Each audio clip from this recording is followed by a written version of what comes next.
অরুণ ভাই, রাস্তার ফকিরকে আপনি ওইভাবে মারলেন কেন?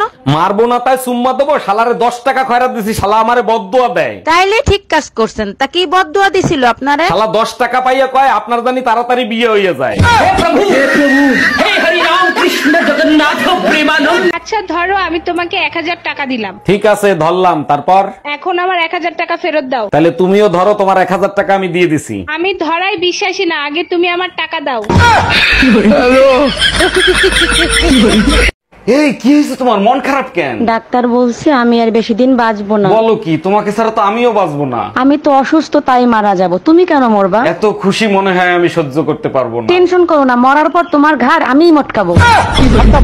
অরুণ ভাই, আপনার সাথে ভাবির সাথে কোনোদিন ঝগড়া করতে দেখি নাই, রহস্যটা কি একটু বলবেন? রহস্য হলো আমাদের ঘরে মোটা একটা বেতের লাঠি আছে। আপনার ভাবির সাথে যখন ঝগড়া লাগে ওই লাঠি আমার হাতে থাকলে আপনার ভাবি চুপ থাকে, আর আপনার ভাবির হাতে থাকলে আমি চুপ থাকি।